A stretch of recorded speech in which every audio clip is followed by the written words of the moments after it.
여러분의 좋아요와 구독은 채널에 큰 힘이 됩니다. 여러분이 시청하고 계신 지역을 댓글로 남겨주세요. 24개월이라는 긴 시간이 흘렀습니다. 동남아시아 지사에서의 고된 근무를 마치고 인천공항에 발을 디딘 순간 한국의 습한 공기가 코끝을 스쳤죠. 무거운 캐리어를 끌며 도착 게이트를 빠져나왔지만 민지의 모습은 보이지 않았습니다. 미리 연락했는데도 말이에요. 휴대폰을 확인하니 회사 일로 못 나가겠어. 택시 타고 와라는 짧은 메시지만 달랑 와 있더군요. 서운한 마음을 달래며 집으로 향하는 택시 안에서 창밖 풍경을 바라봤습니다. 2년 동안 그리워했던 고향의 모습이었지만 왠지 낯설게 느껴졌어요. 높아진 건물들, 새로 생긴 상가들, 모든 게 변해 있었습니다. 택시 기사는 오랜만에 한국 오시는 거예요? 라며 말을 걸었지만 대답할 기분이 아니었어요. 그저 고개만 끄덕이며 창밖을 응시했습니다. 집 앞에 도착했을 때는 저녁 8시가 넘어 있었습니다. 현관문을 열고 들어서니 예상과 다른 분위기가 저를 맞았죠. 거실에는 이전에 없던 고급스러운 소파가 놓여 있었고 벽에는 모던한 그림들이 걸려 있었습니다. 소파의 가죽 냄새가 새것임을 알려주고 있었어요. 가격표를 보니 수백만 원은 좋게 나갈 것 같은 브랜드 제품이었습니다. 민지야 왔어. 소리쳤지만 대답이 없더군요. 현관에서 신발을 벗으며 둘러보니 신발장에도 변화가 있었어요. 여성용 하이힐이 여러 켤레 새로 추가되어 있었고 모두 고급 브랜드 제품들이었습니다. 민지가 언제부터 이런 비싼 신발을 신기 시작했나 싶었어요. 거실 테이블 위에는 고급 향초가 놓여 있었고 은은한 향이 집안을 가득 채우고 있었습니다. 예전에 민지라면 절대 구매하지 않았을 물건들이었죠. 부엌으로 가니 냉장고에는 수입 와인 몇 병이 눈에 띄었어요. 평소 술을 거의 마시지 않던 민지가 언제부터 이런 취향이 생겼나 싶었습니다. 와인들을 자세히 보니 모두 프랑스산 고급 와인들이었어요. 한 병에 10만 원은 좋게 나갈 것 같은 것들이었습니다. 냉장고 안에는 평소 민지가 좋아하지 않던 치즈와 올리브, 그리고 각종 수입 식품들이 가득했어요. 마치 누군가의 취향에 맞춰 구비해둔 것 같았습니다. 안방으로 들어가니 민지가 드라이어로 머리를 말리고 있었어요. 왔어? 좀 일찍 올 줄 알았는데 민지는 시큰둥한 표정으로 말했습니다. 2년 만에 만나는 아내의 첫 마디치고는 너무 차갑게 느껴졌죠. 마치 며칠 전에 헤어진 사이처럼 대수롭지 않게 말하는 모습이 서운했어요. 공항에 마중 못 나와서 미안해. 갑자기 일이 생겨서 변명 같은 말을 하며 민지는 화장대 앞에 앉았어요. 거울 너머로 보이는 민지의 모습이 예전과 달라 보였습니다. 머리 스타일도 바뀌었고 화장품도 고급스러운 브랜드들로 채워져 있었어요. 샤넬, 디올, 랑콤 같은 고가 브랜드들이 화장대를 가득 메우고 있었습니다. 예전에는 드럭스토어에서 파는 저렴한 화장품만 쓰던 민지였는데 말이에요. 많이 바뀌었네. 집도 그렇고 너도 그렇고 말했더니 민지는 2년이나 혼자 있었는데 당연하지 않아? 라며 대수롭지 않게 답했습니다. 하지만 민지의 목소리에는 어딘가 경계하는 듯한 뉘앙스가 섞여 있었어요. 욕실로 가서 샤워를 하려는데 세면대에 놓인 남성용 면도기가 눈에 들어왔어요. 분명 제가 해외로 떠나기 전에 쓰던 것과는 다른 브랜드였죠. 고급스러운 독일제 면도기였는데 아직 사용한 흔적이 남아 있었습니다. 이거 누구 거야? 물어보니 민지는 순간 당황하는 기색을 보이다가 그거? 내 형이 며칠 전에 놀러와서 쓴 거야 라고 대답했습니다. 하지만 형은 전자식 면도기만 쓰는 사람인데 이상했어요. 게다가 형이 우리 집에 온 건 1년 전이 마지막이었거든요. 샤워를 하면서도 계속 그 면도기가 머릿속에 맴돌았습니다. 따뜻한 물이 몸을 적시는 동안에도 마음 한구석에는 차가운 의심이 자리 잡고 있었어요. 비누 거품을 내며 2년간의 해외 생활을 떠올려 봤습니다. 매일 밤 화상통화를 하며 서로의 일상을 나누던 시간들.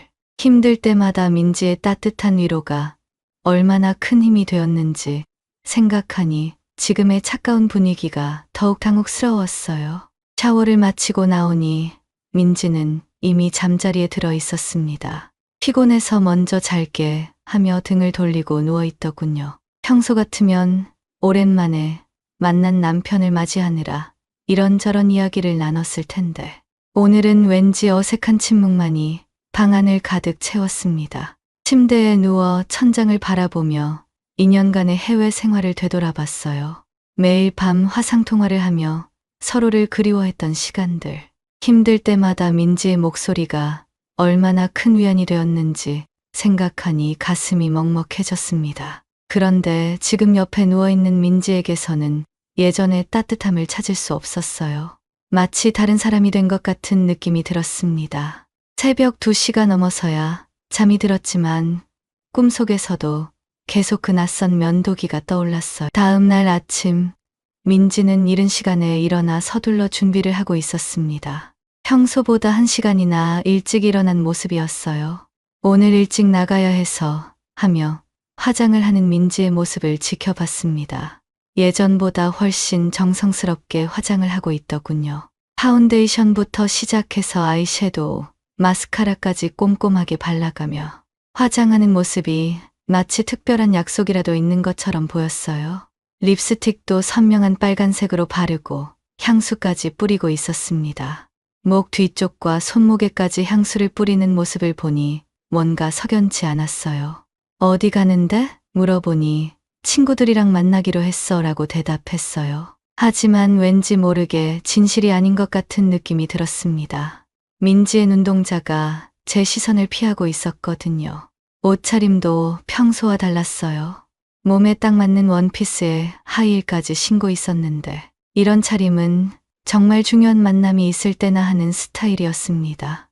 민지가 나간 후 혼자 남은 집에서 2년간 쌓인 우편물들을 정리하기 시작했어요. 카드 고지서, 공과금 청구서, 각종 안내장들이 높이 쌓여 있었습니다. 하나씩 뜯어보며 정리하는데 시간이 꽤 걸렸어요. 그런데 카드 사용 내역을 보니 이상한 점들이 많이 눈에 띄었어요. 고급 레스토랑에서의 식사비가 2인분으로 계산되어 있었고 호텔 바에서의 결제 내역도 여러 건 있었습니다. 민지가 혼자 이런 곳을 갔다는 게 이상했죠. 더 자세히 살펴보니 결제 시간대도 의심스러웠어요. 대부분 평일 낮 시간대였는데 민지는 파트타임으로 일하고 있어서 그 시간에는 자유시간이었거든요. 하지만 혼자 그런 비싼 곳에서 식사할 이유가 없었어요. 더 놀라운 건 백화점에서 남성용 의류와 액세서리를 구매한 내역이었어요. 넥타이, 셔츠, 심지어 남성용 향수까지 구매되어 있었습니다. 한 번이 아니라 여러 차례에 걸쳐 구매한 흔적이 있었어요. 총액을 계산해 보니 100만 원이 넘어가고 있었습니다. 선물용이겠지 하며 스스로를 달래려 했지만 마음이 편하지 않았어요. 누구에게 이런 비싼 선물을 사주는 걸까요? 옷장을 열어보니 제가 모르는 고급 속옷들이 가득했습니다. 레이스 소재의 란제리들과 섹시한 디자인의 잠옷들이 그것도 아직 택이 달린 채로 걸려 있었어요. 민지는 평소 검은색이나 베이지색 같은 무난한 속옷만 입던 사람이었는데 말이에요. 붉은색과 분홍색의 화려한 속옷들을 보니 가슴이 답답해졌습니다. 더욱 충격적인 건 그 속옷들의 가격표였어요. 한 벌에 10만 원이 넘는 고급 브랜드 제품들이었습니다. 언제부터 민지가 이런 취향으로 변한 걸까요? 서랍을 더 뒤져보니 사용하지 않은 콘돔 한 상자가 나왔어요. 저희 부부는 피임 수술을 했기 때문에 콘돔이 필요 없었거든요. 손이 떨렸습니다. 냉장고 문을 열어보니 더욱 의심스러운 것들이 보였어요. 고급 샴페인과 와인들, 그리고 평소 민지가 좋아하지 않던 치즈와 견과류들이 가득했습니다. 모든 게 민지의 취향과는 거리가 멀었어요. 오히려 누군가 다른 사람의 취향에 맞춘 것 같았습니다. 특히 와인들의 빈티지를 보니 모두 최근에 구매한 것들이었어요. 거실 곳곳을 살펴보니 작은 변화들이 더 많이 보였어요. 소파 쿠션 사이에서 발견한 남성용 헤어젤, 화분 뒤에 숨겨진 담배갑.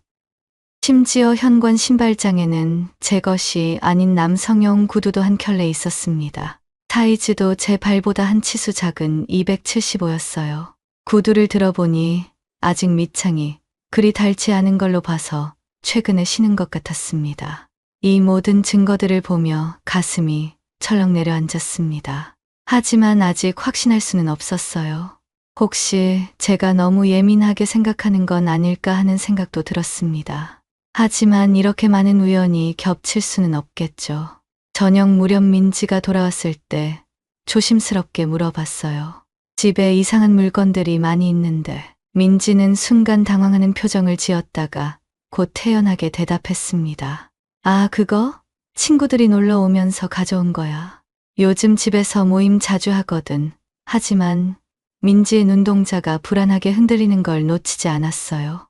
또한 민지가 말하는 동안 손으로 목걸이를 만지작거리는 습관을 보였는데 이는 민지가 거짓말할 때 나타나는 전형적인 행동이었어요. 그날 밤에도 민지는 일찍 잠자리에 들었고 저는 한참 동안 잠들지 못했습니다.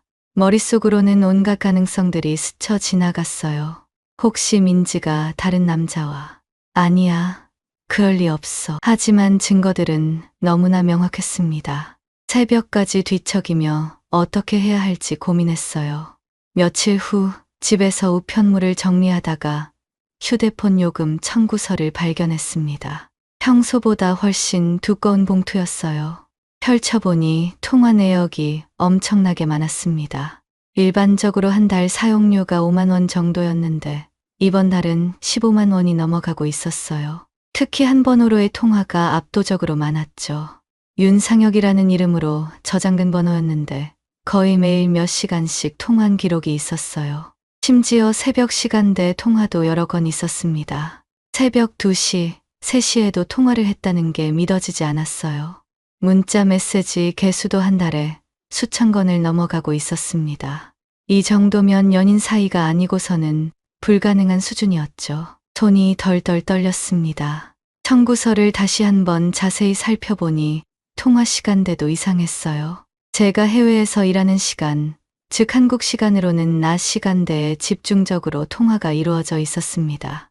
마치 제가 연락할 수 없는 시간을 노린 것처럼 말이에요. 특히 제가 회의나 출장으로 바쁠 때를 정확히 알고 있는 것처럼 그 시간에만 통화가 몰려 있었어요. 가슴이 쿵쾅거리며 뛰었고 입안이 바짝 말랐습니다. 데이터 사용량도 평소보다 몇 배나 많았어요. 동영상 통화나 사진 전송을 자주 했다는 뜻이었습니다. 무엇보다 국제전화 요금이 전혀 없다는 게 이상했어요. 저와는 거의 통화를 하지 않았다는 얘기였거든요. 민지가 퇴근하기를 기다렸다가 조심스럽게 물어봤어요. 여보, 윤상혁이라는 사람 알아? 민지의 얼굴이 순간 하얗게 변했습니다. 컵을 들고 있던 손도 살짝 떨리는 게 보였어요. 어떻게 그 이름을 하다가 이내 진정하며 사업 관련해서 상담받은 사람이야. 내가 없는 동안 부업을 생각해 봤거든. 급하게 변명을 늘어놓았어요. 그런데 이렇게 자주 연락할 일이 있나? 거의 매일 몇 시간씩 통화했던데. 제가 청구서를 보여주니 민지는 더욱 당황했습니다. 얼굴이 빨갛게 달아올랐어요. 그게 복잡한 사업이라서 상담을 많이 받아야 했어. 별거 아니야. 하지만 민지의 목소리는 떨리고 있었고 시선도 자꾸 다른 곳으로 향했어요. 평소에는 제 눈을 똑바로 보며 대화하던 민지가 이렇게 시선을 피한다는 건 뭔가 숨기는 게 있다는 뜻이었습니다. 어떤 사업인데? 나도 알고 싶어. 더 자세히 물어보니 민지는 온라인 쇼핑몰 같은 건데 복잡해서 설명하기 어려워라며 얼버무렸어요. 하지만 민지는 컴퓨터에 대해 잘 모르는 사람이었는데 갑자기 온라인 사업에 관심을 가질 리 없었습니다. 그날 밤 민지가 잠든 후 조심스럽게 민지의 휴대폰을 확인해 봤습니다. 다행히 비밀번호는 예전 그대로였어요. 메시지함을 열어보니 가슴이 철렁 내려앉았습니다. 윤상혁과 주고받은 메시지들이 수백 개나 있었거든요. 오늘도 보고 싶어. 당신 때문에 미치겠어? 언제까지 이렇게 숨어서 만나야 하지? 같은 내용들이 가득했습니다. 더 충격적인 건 사진들이었어요. 함께 찍은 셀카들, 호텔에서 찍은 듯한 사진들까지 있었습니다. 손이 떨려서 휴대폰을 제대로 잡을 수 없었어요. 메시지를 더 읽어보니 둘 사이의 관계가 단순한 만남이 아니라는 걸 알 수 있었습니다. 남편이 언제 돌아와? 조심해야 해. 들킬 뻔했어. 같은 내용들을 보니 제대로 된 불륜이었던 거죠. 더욱 화가 났던 건 제 이야기도 나와 있었다는 점이었어요. 걔는 해외에서 바빠서 신경 안 써. 괜찮아. 둔해서 눈치 못 챌 거야. 라는 식으로 저를 우습게 여기는 내용들까지 있었습니다. 심지어 남편 돌아오면 더 조심해야겠어. 하지만 못 끊겠어 라는 메시지도 있었어요. 가슴이 터질 것 같았어요. 15년간 믿고 살았던 아내가 제 등 뒤에서 이런 짓을 하고 있었다니. 그동안 해외에서 힘들 때마다 민지를 생각하며 버텨왔던 시간들이 모두 무의미하게 느껴졌습니다. 매일 밤 화상통화로 사랑해, 보고 싶어 라고 말하던 민지가 낮에는 다른 남자와 이런 메시지를 주고받고 있었다니요. 휴대폰을 원래 자리에 놓고 화장실로 가서 찬물로 세수를 했어요. 거울 속에 제 모습이 초라해 보였습니다. 2년간 열심히 일하느라 늙어 보이는 얼굴, 스트레스로 생긴 주름들이 선명하게 보였어요. 어떻게 해야 할지 막막했어요. 당장 민지를 깨워서 따져 묻고 싶었지만 감정적으로 행동하면 안 된다는 생각이 들었습니다. 우선 더 확실한 증거를 모아야겠다고 결심했어요. 이 정도로는 민지가 발뺌할 수도 있으니까요. 새벽까지 잠들지 못하고 계획을 세웠습니다. 그로부터 며칠간 민지의 행동을 주의 깊게 관찰했습니다. 민지는 거의 매일 외출했고 돌아올 때마다 기분이 좋아 보였어요. 화장도 더욱 진하게 하기 시작했고 옷차림도 평소보다 화려해졌습니다. 특히 속옷까지 신경 써서 입는 모습을 보니 확실히 누군가를 만나러 나가는 게 분명했어요. 향수도 평소보다 진하게 뿌리고 나가더군요. 어느 날 오후 민지가 친구들과 쇼핑 간다며 나가는 걸 몰래 따라가 보기로 했어요. 1시간 정도 뒤처져서 민지가 향하는 곳을 확인해 봤습니다. 민지는 지하철을 타고 강남으로 향했어요. 저도 같은 차량에 타되 멀리 떨어진 자리에 앉아서 관찰했습니다. 민지는 계속 휴대폰을 보며 누군가와 메시지를 주고받고 있었어요. 가끔 웃기도 하고 수줍어하는 표정도 지었습니다. 강남역에서 내린 민지는 한 고급 카페로 들어갔어요. 창문 너머로 살짝 들여다보니 혼자 앉아서 누군가를 기다리는 모습이었습니다. 메뉴를 보는 것도 아니고 계속 입구 쪽을 바라보며 기다리고 있었어요. 얼마 지나지 않아 한 남자가 나타났어요. 키가 크고 정장을 입은 중년 남자였습니다. 나이는 40대 중반 정도로 보였고 꽤 잘생긴 편이었어요. 값비싼 정장과 명품 시계를 차고 있어서 경제적으로 여유가 있어 보였습니다. 민지는 그를 보자마자 밝게 웃으며 일어났고 둘은 자연스럽게 포옹을 했어요. 가슴이 쿵쾅거렸습니다. 그 포옹은 단순한 인사가 아니라 연인들이 하는 그런 포옹이었거든요. 카페 안에서 둘의 모습을 지켜봤는데 손을 맞잡고 이야기하는 모습이 영락없는 연인 사이였어요. 남자는 민지의 손등에 키스를 하기도 했고 민지는 수줍어하며 웃고 있었습니다. 2년 동안 해외에 있으면서 한 번도 보지 못했던 민지의 표정이었어요. 그렇게 행복해하는 민지의 모습을 보니 오히려 마음이 더 아팠습니다. 저와 함께 있을 때는 언제부터인가 그런 표정을 짓지 않았거든요. 둘은 1시간 정도 카페에서 대화를 나눴어요. 계속 웃으며 이야기하는 모습이 정말 즐거워 보였습니다. 민지가 남자의 넥타이를 만지작거리기도 하고 남자는 민지의 머리카락을 쓰다듬기도 했어요. 이런 친밀한 스킨십을 보니 둘 사이가 얼마나 깊은 관계인지 알 수 있었습니다. 1시간 정도 후 둘이 카페를 나왔어요. 남자는 민지의 허리에 손을 두르고 걸어갔고 민지는 그에게 몸을 기대고 있었습니다. 지하 주차장으로 들어가더니 검은색 고급 SUV에 함께 탔어요. 번호판을 급하게 메모했습니다. 차는 시내 한 호텔 쪽으로 향했어요.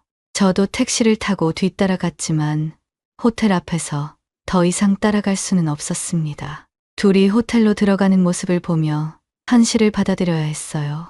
호텔 입구에서 남자가 민지의 어깨에 팔을 두르고 들어가는 모습을 보니 더 이상 의심할 여지가 없었습니다. 집으로 돌아오는 길에 머릿속이 하얗게 변했습니다. 직접 눈으로 확인하니 더 이상 의심할 여지가 없었거든요. 민지가 정말로 다른 남자와 불륜을 저지르고 있었던 겁니다. 버스를 타고 집으로 오는 동안 계속 그 장면이 머릿속에서 맴돌았어요. 그날 저녁 민지가 돌아왔을 때는 평소보다 늦은 시간이었어요. 저녁 9시가 넘어서야 들어왔습니다. 쇼핑하다가 시간 가는 줄 몰랐어 하며 들어왔지만 쇼핑백은 하나도 들고 있지 않았습니다. 옷에서는 남자 향수 냄새가 났고 머리카락도 조금 흐트러져 있었어요. 립스틱도 지워진 상태였습니다. 오늘 뭐 샀어? 물어보니 마음에 드는 게 없어서 안 샀어 라며 서둘러 샤워하러 들어갔습니다. 샤워하는 동안 민지의 가방을 살펴봤어요. 호텔 키카드가 하나 들어있었고 고급 레스토랑 영수증도 있었습니다. 2인분 식사비가 15만 원이나 나와 있었어요. 결정적인 증거였습니다. 또한 가방에서 남자 향수 냄새가 진하게 났어요. 그날 밤 잠자리에서 민지 옆에 누워있는 게 고문 같았어요.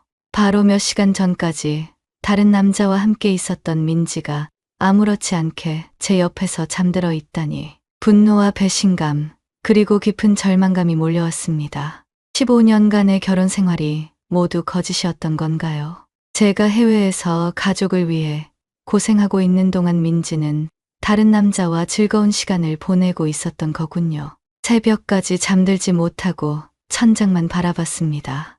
어떻게 이런 일이 일어날 수 있는지 이해할 수 없었어요. 다음 날 메모해둔 차량 번호를 가지고 지인을 통해 차량 소유주를 알아봤습니다. 보험회사에 다니는 대학 친구에게 부탁해서 조회한 결과 윤상혁 45세, 직업은 IT 스타트업 대표였어요. 강남에 사무실을 두고 있는 꽤 성공한 사업가로 보였습니다.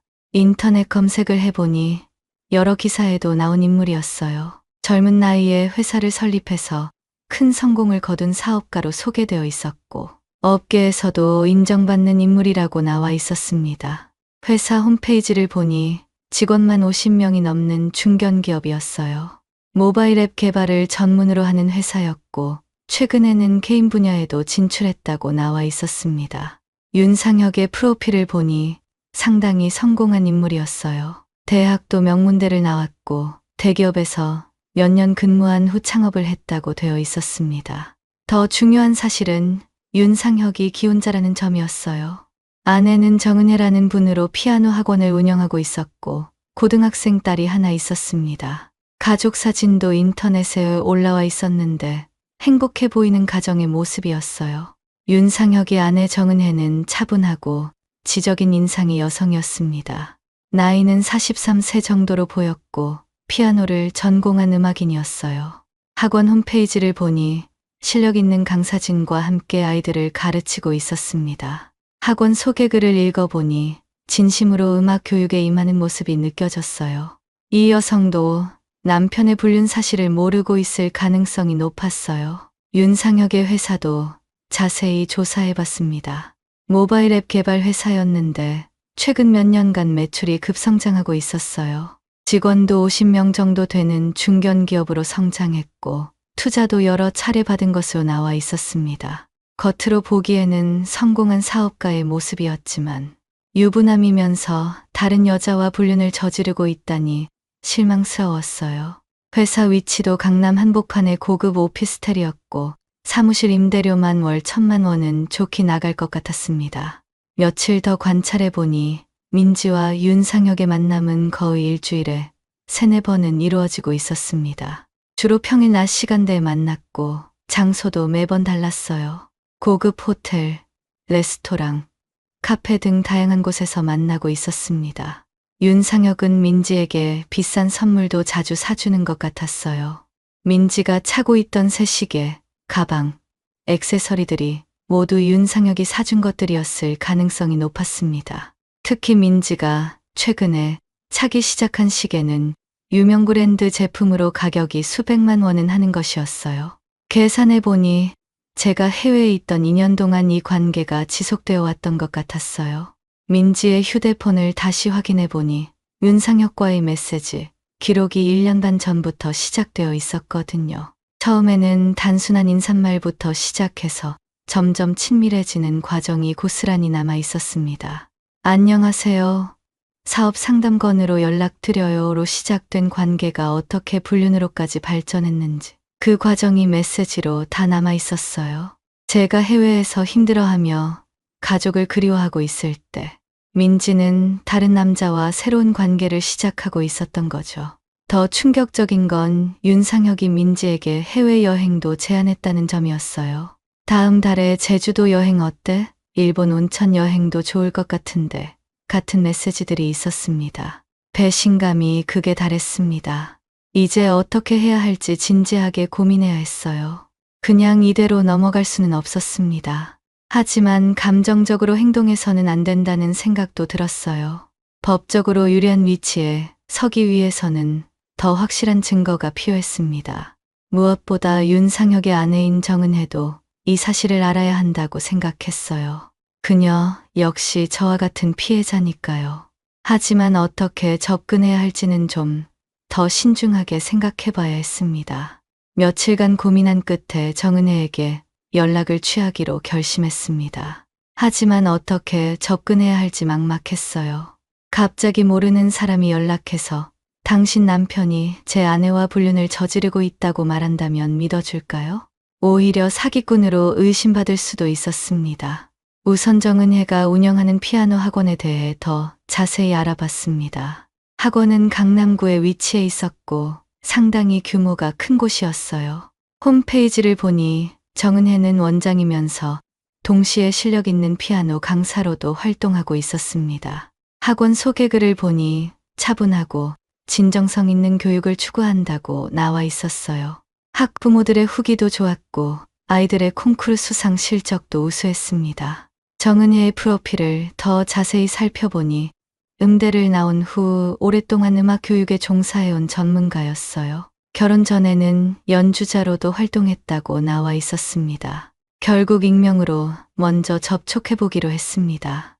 새로운 이메일 계정을 만들어서 정은혜에게 메일을 보냈어요. 중요한 이야기가 있어서 연락드립니다. 당신의 가정과 관련된 일인데 직접 만나서 이야기할 수 있을까요? 라는 간단한 내용이었습니다. 너무 구체적으로 쓰면 경계할 수 있으니 조심스럽게 표현했어요. 이틀 후 정은혜로부터 답장이 왔어요. 무슨 일인지 궁금하지만 직접 만나기는 조심스럽습니다. 먼저 어떤 내용인지 알려주실 수 있나요? 신중한 성격인 것 같았습니다. 역시 쉽게 믿지 않는 분이었어요. 저는 당신의 남편 윤상혁과 제 아내가 부적절한 관계를 맺고 있습니다. 증거도 있어요. 솔직하게 털어놨습니다. 더 이상 돌려서 말할 필요가 없다고 생각했거든요. 한동안 답장이 오지 않더니 사흘 후에야 연락이 왔어요. 정말이라면 직접 만나서 이야기하고 싶습니다. 하지만 혹시 잘못된 정보일 수도 있으니 증거를 먼저 보여주실 수 있을까요? 역시 신중한 분이었어요. 당연한 반응이었습니다. 저는 민지와 윤상혁이 함께 찍은 사진과 주고받은 메시지의 일부를 캡처해서 보냈습니다. 얼굴이 명확하게 나온 사진과 함께 날짜와 시간이 표시된 메시지들이었어요. 너무 노골적인 내용은 피하고 둘의 관계를 알 수 있는 정도의 메시지만 골라서 보냈습니다. 그날 밤 정은혜로부터 전화가 왔습니다. 정말 충격이에요. 믿고 싶지 않지만 사진 속 남자가 제 남편이 맞습니다. 내일 만날 수 있을까요? 목소리가 많이 떨리고 있었어요. 상당한 충격을 받은 게 느껴졌습니다. 하지만 목소리에서는 분노보다는 슬픔이 더 많이 느껴졌어요. 다음 날 저녁, 강남의 한 조용한 카페에서 정은혜를 만났습니다. 사진으로만 봤을 때보다 실제로는 더 단정하고 지적인 인상이었어요. 하지만 얼굴에는 깊은 충격과 슬픔이 역력했습니다. 눈이 부어있는 걸 보니 많이 울었나 봤어요. 어떻게 알게 되셨어요? 정은혜가 조심스럽게 물어봤어요. 저는 해외 근무에서 돌아온 후 발견한 이상한 점들부터 시작해서 지금까지의 과정을 차근차근 설명했습니다. 정은혜는 제 이야기를 들으며 계속 고개를 끄덕였어요. 그러고 보니 최근 들어 상혁이가 자주 늦게 들어왔어요. 회사 일이 바쁘다고 하면서요. 그리고 휴대폰도 예전보다 신경 쓰더라고요. 정은혜도 남편의 변화를 느끼고 있었던 모양이에요. 의심은 했지만 확신할 수는 없었어요. 그런데 이렇게 증거를 보니까 정은혜의 눈에 눈물이 고였습니다. 우리는 앞으로 어떻게 대응할지 논의했어요. 둘 다 법적 조치를 취하기로 했습니다. 정은혜는 이혼과 함께 딸의 양육권을 확보하고 싶어 했고, 저 역시 이혼과 위자료, 그리고 상간자 소송을 생각하고 있었어요. 더 확실한 증거를 모아야 할 것 같아요. 정은혜가 말했습니다. 저도 그렇게 생각해요. 현장을 직접 잡아야겠어요. 우리는 공동으로 증거 수집에 나서기로 합의했습니다. 정은혜는 생각보다 담담하고 현실적이었어요. 감정적으로 행동하기보다는 냉정하게 대처하려는 모습이 인상적이었습니다. 정은혜와 협력하여 본격적인 증거 수집에 나섰습니다. 정은혜는 윤상혁의 일정을 파악하고 저는 민지의 행동을 감시하기로 했어요. 며칠간 관찰한 결과 둘이 만나는 패턴을 알 수 있었습니다. 주로 목요일 오후에 만나서 호텔에서 시간을 보내는 것이 일정해 보였어요.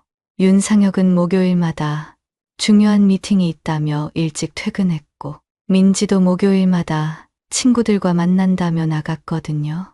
결정적인 현장을 잡기 위해 전문 업체에 의뢰하여 소형 카메라와 녹음 장비를 준비했습니다. 법적으로 문제가 되지 않는 선에서 증거를 수집하기로 했어요. 변호사와 상담한 결과 공개된 장소에서의 촬영은 문제가 없다고 했습니다. 목요일 오후 민지가 친구들과 만난다며 나간 후 뒤따라갔습니다.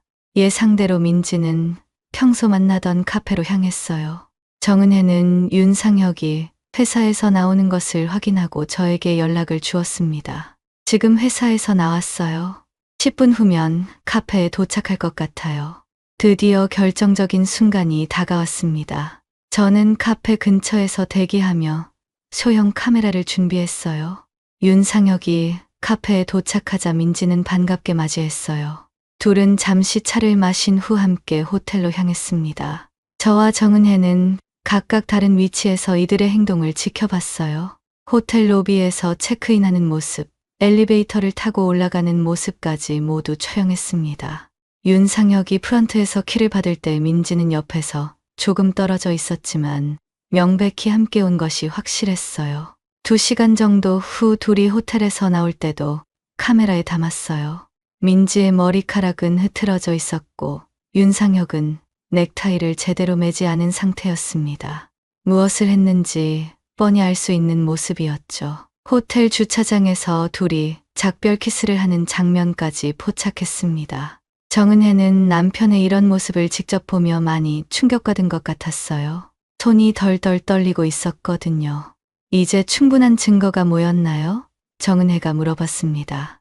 네, 이 정도면 법정에서도 통할 거예요. 저는 확신했습니다. 며칠 후 더 결정적인 증거를 위해 민지의 휴대폰을 다시 확인해 봤어요.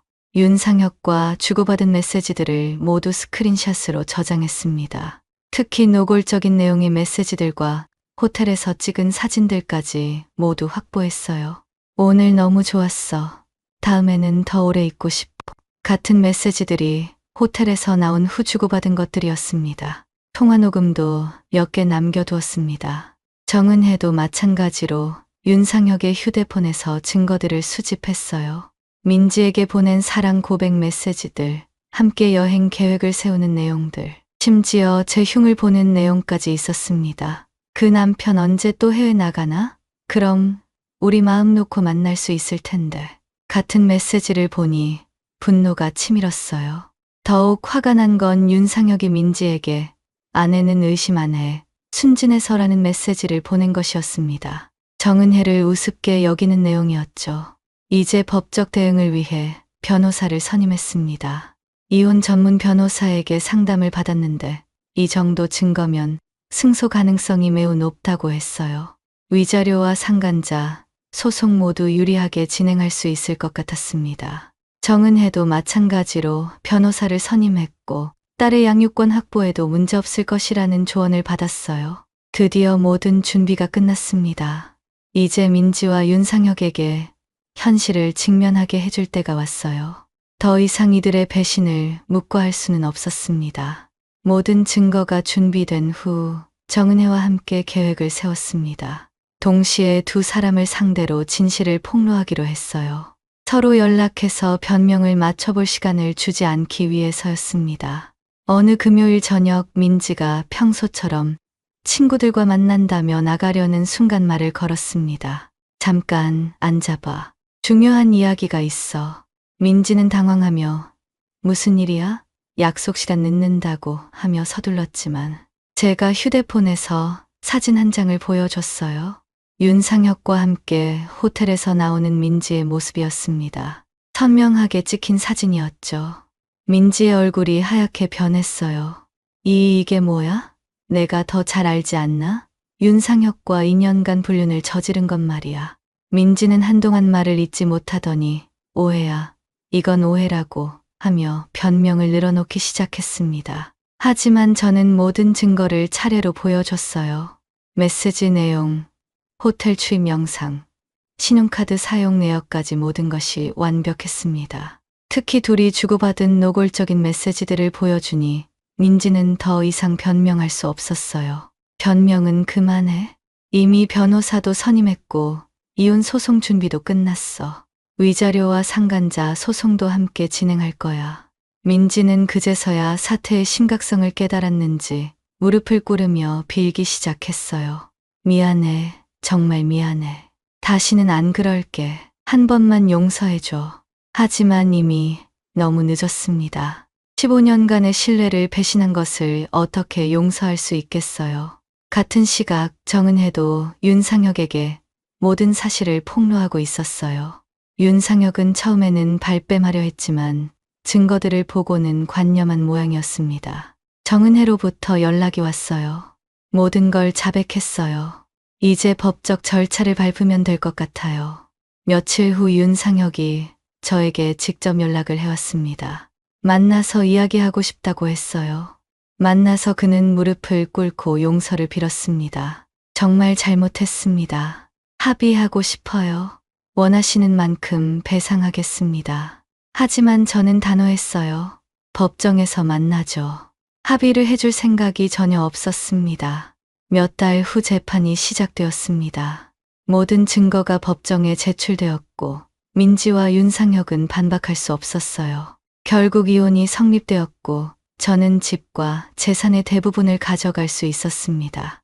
위자료로 2억 원, 상간자 소송에서도 5천만 원을 받았어요. 정은혜도 승소했습니다. 딸의 양육권과 함께 상당한 위자료를 받았고 윤상혁의 재산 상당 부분을 확보했어요. 피아노 학원도 계속 운영할 수 있게 되었습니다. 윤상혁은 이 일로 사업에도 큰 타격을 받았습니다. 투자자들이 등을 돌렸고 회사 직원들도 많이 떠났어요.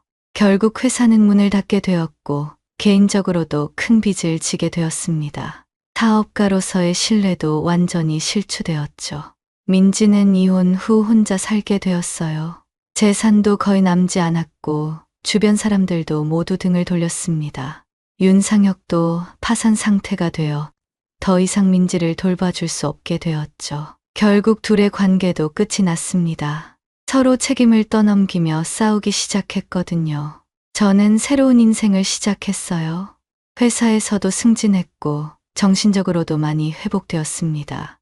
배신당한 아픔은 여전히 남아있지만 진실을 밝혀내고 정의를 실현했다는 것에 만족하고 있어요. 정은혜와는 가끔 연락하며 서로를 위로해주고 있어요. 딸과 함께 행복하게 살고 있다는 소식을 들으니 다행이었습니다. 배신은 결코 승리할 수 없다는 것을 깨달았어요. 진실은 언젠가 드러나게 되어 있고 그 대가는 상상보다 훨씬 크다는 것을 민지와 윤상혁은 뼈저리게 느꼈을 겁니다. 이제 저는 더 나은 사람을 만나 새로운 사랑을 시작할 준비가 되어 있습니다. 이야기가 재미있으셨나요? 좋아요와 구독으로 응원해 주시면 더 많은 감동적인 이야기로 찾아뵙겠습니다. 여러분의 작은 관심이 저에게는 큰 힘이 됩니다. 감사합니다.